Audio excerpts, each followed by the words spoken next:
one woman stepped into a narrow street in Strasbourg, lifted her arms and began to dance. There was no music, no festival, no wedding, no drum. It was a hot day in July.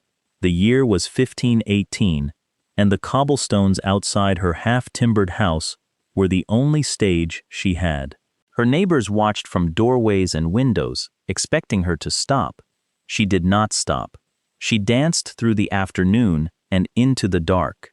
She danced the next day, and the day after that, her feet swelling, her shoes filling with blood, her face gone slack and far away, as if she could not hear the people calling her name. And weeks later, when dozens of others had joined her in the squares of the city, the bodies were still moving.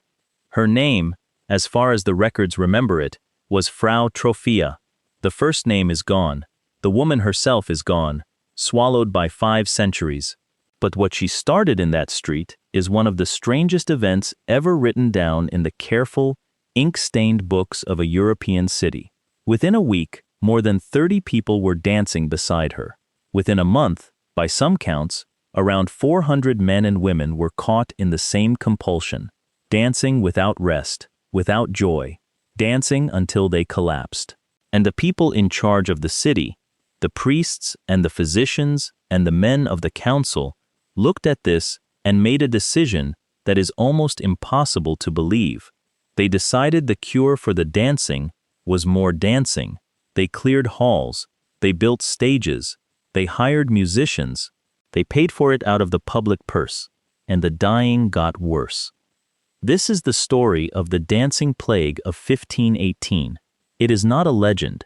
It happened in a real place, to real people, and it left a paper trail in the civic archives of a working city in the heart of the Holy Roman Empire. For 500 years, people have asked the same question. What makes a human being dance until their heart gives out, and then makes their neighbor do the same, and the one after that? There are answers. Some of them are very good. One of them may even be correct. But before we get there, you have to understand the city, and you have to understand the year, because nothing about this makes sense until you do. Strasbourg in 1518 sat on the Rhine, a prosperous trading town of timber and stone, with the great half-built spire of its cathedral rising over a maze of streets. From the outside it looked solid and rich. From the inside, in that particular year, it was a place living very close to the edge. The harvests had failed, the winters had been brutal and the summers wet, and grain prices in the years leading up to 1518 had climbed until ordinary bread was a worry for ordinary families. People were hungry, and hungry in the way that grinds a person down over seasons, not days. On top of the hunger came disease. Smallpox moved through the population. A new and terrifying affliction, syphilis, had arrived in Europe within living memory and was spreading, disfiguring people, killing them slowly, carrying a heavy weight of shame. There were outbreaks of what the chronicles called the sweating sickness, and the plague itself, the true plague, never far from memory. Now add the fear that sat on top of all of it. These were deeply religious people in a deeply uncertain time. The church told them that suffering was punishment, that God and his saints watched every sin and answered it. The poor of Strasbourg were taxed and squeezed by the city's wealthy guildsmen and clergy, and resentment simmered under the surface. A person living in that city in that summer carried a constant, low background terror, terror of starving, terror of the pox, terror of damnation. And into that pressure, into that crowded, frightened, half-starved city, one woman walked out her front door and started to dance. The physicians of Strasbourg were not fools by the standards of their time, but their understanding of the body came from the ancient Greeks, filtered through more than 1,000 years of repetition. They believed the body was governed by 4 humors, 4 fluids that had to stay in balance. When someone fell ill, the question was which humor had gone wrong. They looked at Frau Trophea, sweating and thrashing and unable to stop, and they reached a conclusion that fit everything they had been taught. This was a case of hot blood. The blood had overheated, they reasoned, and the only way to cool it, to burn off the excess, was to let the fever run its course through the limbs. In other words, the body needed to finish the dance. The prescription, in the medical logic of 1518, was to keep dancing until the affliction worked itself out. So the city acted on that logic with full official force. And this is where the story turns from a strange medical curiosity into something close to a nightmare. The authorities did not lock these people away. They did the opposite. They decided to give the dancers room to dance. Carpenters and tradesmen were ordered to convert 2 guild halls into open spaces where the afflicted could move freely. The council had wooden stages and platforms built in the public marketplaces, in the horse market and the grain market, right in the center of the city where everyone could see. They brought in musicians, pipers and drummers, and players of fiddles and horns to provide a steady beat. They even hired strong, healthy men to dance alongside the sick ones, to keep them going, to hold them up, to wear the sickness out of them. The entire civic machine, the medicine, the money, the manpower, was turned toward one goal: make them dance more. Picture what that produced. A medieval city center, in the brutal heat of late July, filled with the sound of drums and pipes. On raised wooden stages, in front of growing crowds, men and women jerked and spun and staggered, soaked in sweat, their eyes empty, their feet a ruin of blisters and broken skin. And the crowd that gathered to watch was not a crowd of strangers. It was their neighbors, their families. People who already lived in fear, who already half believed that a curse could fall on a person at any moment, who now stood in a marketplace watching the curse made visible, set to music, sanctioned by the council itself. The cure was a public spectacle, and the spectacle was the most efficient possible way to spread the very thing it was supposed to stop. Because that is exactly what happened. More people joined, not fewer. The official remedy poured fuel on the fire. Every day the stages drew watchers, and out of the watchers, new dancers stepped forward, pulled in by something they could not name and could not resist. The 30 became 50, the 50 became more, and the numbers climbed through August toward the figure the records would settle on, somewhere in the neighborhood of 400 people. The physicians had been certain, the council had been certain, and they had been catastrophically, fatally wrong. They had looked at a fire and decided the way to put it out was to feed it. And people were dying. This is the part where an honest account has to slow down and be careful, because here the historical record gets murky, and anyone who tells you they know the exact body count is telling you more than the sources allow. The popular version of this story, the one repeated again and again, says that at the height of the mania around 15 people were dying every single day, dropping from strokes and heart attacks and sheer exhaustion. That is a stark number, and it may be true. The human body simply cannot do what these people were doing. Days of continuous, violent exertion in summer heat, with little food and less water, in a population already weakened by famine and illness. That is a recipe for collapse, for the heart to fail, for a vessel in the brain to burst, for a body to give out and not get up. It is entirely plausible that the dancing of 1518 killed people, perhaps many of them. But here is the honest caveat, and it matters. The contemporary documents from Strasbourg itself, the council minutes, and the civic notes written while it was happening, do not actually record a tally of the dead. The historian who has studied this episode more closely than anyone, John Waller, points this out directly. The detailed claim of 15 deaths a day comes from later accounts, written after the fact, not from the city's own running record of the crisis. So we are left in an uncomfortable but honest place. We can say with confidence that people danced for days under conditions that should have been lethal. We can say it is very likely some of them died. What we cannot say, what nobody can honestly say, is a precise figure. When you hear the number 400 dead, or 15 a day for weeks on end, treat it as the loud edge of the story, not its proven core. The truth is almost certainly grim. It is just not as neat as the legend wants it to be. What the records do show is that, at some point, the strategy of the council fell apart in front of their eyes, and they reversed it completely. The men who had built the stages now tore them down. The music that had been hired and paid for was banned. Dancing in public was forbidden across the city, with only narrow exceptions. Weddings allowed quiet stringed instruments and nothing more. The whole approach flipped from encouragement to suppression, because it had become impossible to deny that the open displays were making everything worse. But that left the council with a deeper problem. If this was not simply hot blood to be sweated out, then what was it? And here the people of Strasbourg reached past medicine into the older and more powerful world of faith, and they found a name for what was happening to them. They believed they were looking at the wrath of a saint. The saint was Vitus. To modern ears, the name means little, but to the people of the Upper Rhine in 1518, it carried real and specific dread. Vitus was a Christian martyr from the early centuries of the faith, a young man said to have been killed for his beliefs. Over the long medieval centuries, a particular belief had attached itself to him in this region. It was thought that Saint Vitus had power over compulsive dancing. He could protect you from it if you honored him properly, and he could inflict it on you, send it down as a curse, if you angered him or fell into sin. There were shrines to him, and a tradition that on his feast day you might dance before his statue for protection.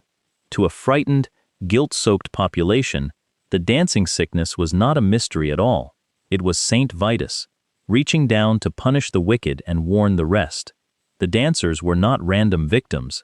They were the cursed. That belief, terrible as it sounds, gave the city a path forward, because if a saint had sent the affliction, then a saint could lift it. The council gathered the worst of the afflicted, loaded them into wagons, and sent them out of the city on a journey of several days to a shrine of Saint Vitus in the hills near the town of Saverne, to the west. There the dancers were brought before the saint's altar and put through a ritual of cleansing and penance. They were given small red shoes. Holy water was sprinkled on them. Their feet were marked, painted, anointed with consecrated oil, and wooden crosses were placed in their hands as they were led around the shrine. Every part of it was aimed at one thing, persuading both the saint and the sufferer that the debt had been paid, the sin forgiven, the curse allowed to lift. They prayed for absolution. They begged the saint to let them be still. And then, sometime in late summer, the dancing stopped. By September, the great mania that had seized hundreds of people had drained away, as suddenly and as inexplicably as it had begun. The streets fell quiet. The stages were already gone. The survivors went home to a city that had been turned inside out by something it could not understand. The cathedral bells rang over a town that had, for the better part of 2 months, watched its own people dance themselves into the ground. And the question that hung over Strasbourg then is the same one that hangs over it now, 5 centuries later. What on earth had actually happened? There is one more thing that lifts this out of the realm of a freak accident, and it is the single most important clue in the whole case. The dancing plague of 1518 was not the first of its kind. Outbreaks of compulsive, contagious dancing had been recorded in this part of Europe across the preceding centuries, the most famous and the largest, before Strasbourg being an episode in 1374 that ran along the Rhine and through nearby towns, with people dancing in the streets, foaming and screaming, calling out the name of demons, until they too dropped. There were smaller incidents scattered between. What ties them together is geography. These manias did not strike randomly across the continent. They clustered, again and again, in the same region around Strasbourg and the Upper Rhine, the exact area where the belief in Saint Vitus and his dancing curse was strongest and most deeply rooted, a thing that returns to the same place across 200 years, in step with the same local fear, is not behaving like a poison or a passing accident. It is behaving like a cultural wound that reopens whenever the pressure gets high enough. Hold on to that, because when we weigh the explanations, it turns out to be decisive. For a long time, the story might have faded into folklore, a tall tale from a credulous age, except that it was too well documented to dismiss. The city's own records mentioned it. A Strasbourg chronicler named Daniel Specklin wrote it down in the following century, describing the dancers as driven by forces beyond their control. The annals attributed to the writer Sebastian Brandt, the man who had written the famous satire Ship of Fools, recorded details of how the afflicted were handled, though that manuscript was later lost. And about 8 years after the event, one of the most famous physicians of the age came to Strasbourg, heard the story, and could not let it go.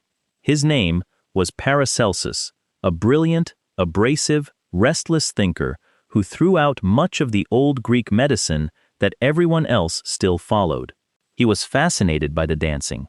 He gave it a name that stuck for centuries: chorea, the dance of Saint Vitus.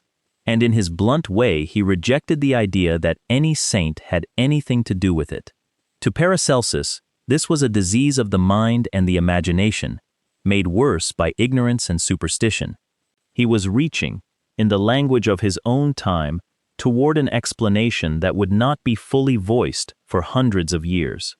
So let us lay the real theories on the table, because the dancing plague of 1518 is a genuine historical mystery, and a genuine mystery deserves to have its competing answers taken seriously, not waved away. There are two explanations that serious people have argued over, and both of them are worth steel-manning. The first is poison, the second is the mind. We will give each its strongest case. Start with the poison, because it is the explanation that feels the most satisfying, the most modern, the most like a clean solution. The suspect is a fungus called ergot. Ergot grows on rye, the grain that fed much of Europe, and it thrives in exactly the conditions that Strasbourg had been suffering: cold winters and wet, damp summers that leave the grain moldy in storage. People who eat bread made from ergot-infected rye can be poisoned, and the poisoning, called ergotism, is genuinely horrifying. In one form, it cuts off blood flow to the limbs, causing a burning agony and even gangrene, a condition that the medieval world knew and feared under the name Saint Anthony's fire. In another form, it attacks the nervous system, producing convulsions, muscle spasms, twitching, and crucially, hallucinations and altered states of mind. And here is the detail that makes the theory irresistible. The active compounds in ergot are chemically related to LSD, the same family. So the picture writes itself. A starving population eats moldy rye. The whole town is mildly poisoned, hallucinating, convulsing, and the convulsions and altered minds look, to everyone watching, like a plague of dancing. It is tidy. It is chemical. It explains why it struck during a famine, when desperate people would eat whatever grain they had, spoiled or not. For a long time, this was the popular scientific answer, and you will still hear it offered today as the solution to the riddle. That is the strongest version of the ergot case, and it is a strong case. Now hear the case against it, because this is where the tidy explanation starts to come apart. The historian John Waller has laid out the objections, and they are hard to get around. The first problem is the dancing itself. Ergot poisoning, in its convulsive form, constricts blood vessels and can wreck the circulation in the arms and legs. People suffering from it are often in too much pain to walk, let alone dance. The idea that someone gripped by ergotism could perform sustained, coordinated, days-long dancing strains belief. The poison does not make you dance. It makes you sick and convulsing, and sometimes it takes your feet entirely. The second problem is the shape of the outbreak. Poison is indiscriminate. If contaminated bread were in the city's supply, it would have struck whole families and households at once, the way food poisoning does, hitting people more or less together wherever the bad grain reached. But that is not the pattern of 1518. The mania spread person to person, drawn out of a watching crowd, one new dancer at a time, building over weeks. That is the pattern of something passing between minds, not something baked into bread. And the third problem is simply that the same compound does not produce the same elaborate behavior, the structured dancing, the wagons to the shrine, in such a uniform way across hundreds of different people. Ergot can explain a sick and convulsing town. It struggles to explain a town that dances in time for weeks and then stops. Which brings us to the second theory, the one that the leading historian of this event came to favor after years of study, and the one that the evidence, frankly, fits best. It is also, at first, the harder one to accept, because it asks you to believe something about the human mind that sounds almost like magic. The explanation is mass psychogenic illness.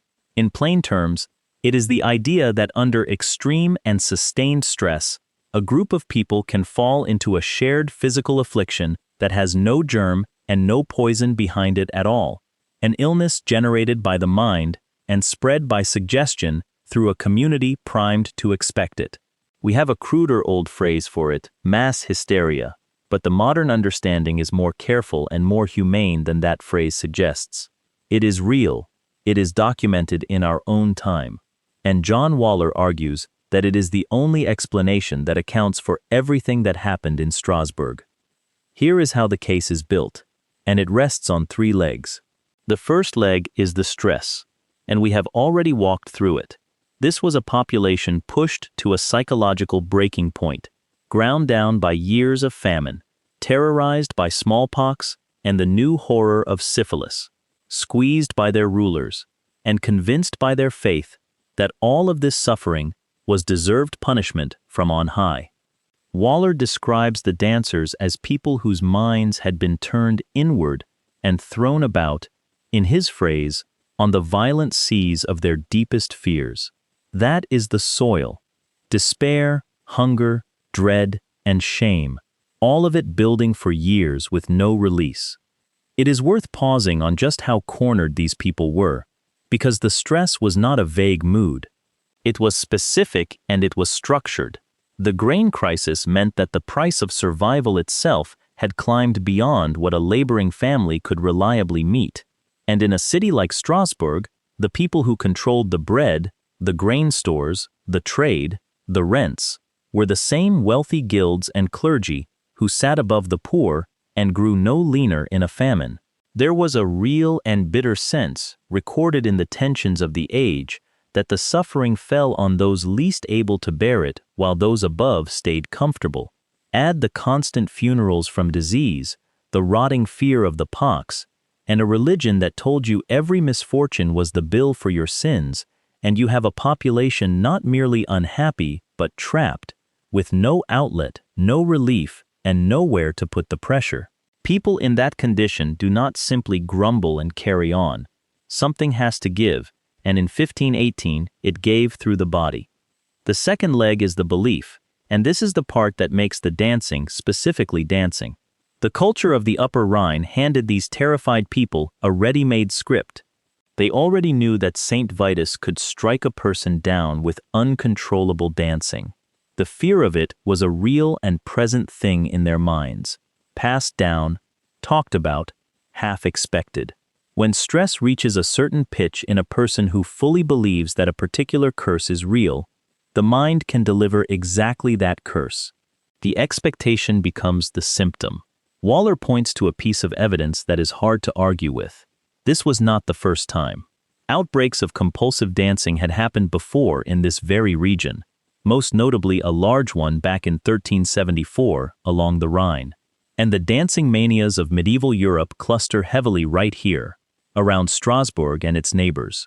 That is not what a random poisoning would do. That is what a regional belief would do, a local cultural fear that, under enough pressure, could erupt into the same shape again and again across generations. The third leg is the trance.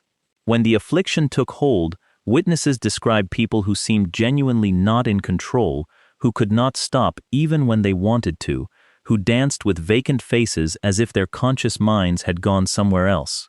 The modern reading of this is a dissociative state, a kind of trance that profound psychological distress can produce, especially in cultures that believe in possession and spiritual affliction, and so leave the door open to it. In that state, the body can be driven far past what a person would normally endure, which is exactly how starving, exhausted people could keep moving for days. Put the three legs together, a population at the absolute edge of what the mind can bear, a specific, vivid, shared belief that compulsive dancing is a real curse that can fall on anyone, and the human capacity to slip into a trance under enough distress. That combination does not just allow the dancing plague, it almost predicts it, and then the council, by building stages and hiring musicians and turning the affliction into a public show, did the one thing guaranteed to make a suggestion spread. They put it on a stage and proved to everyone watching that the curse was real. So what is the honest verdict after 500 years?